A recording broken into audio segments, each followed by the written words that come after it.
अस्सलाम वालेकुम रहमतुल्लाहि व बरकातुहू। साथियों, मुसलमान आज गैरतमंद बहुत कम रह गए हैं।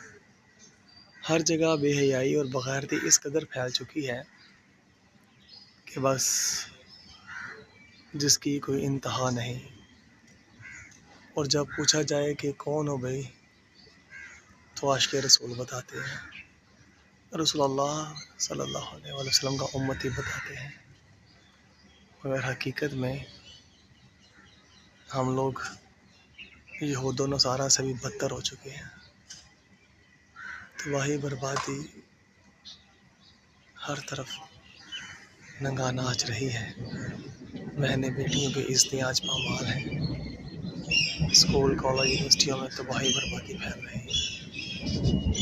मगर इस दुख की बात यह है कि कोई इस हकीकत को तस्लीम नहीं कर रहा, कोई इस तबाही को रोक नहीं पा रहा।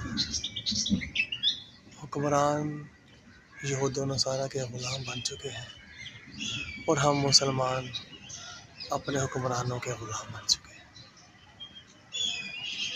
पता नहीं ये सिलसिला कब तक चलेगा। अल्लाह तबारक व तआला हम पे रहमत फरमाए। आमीन या रब।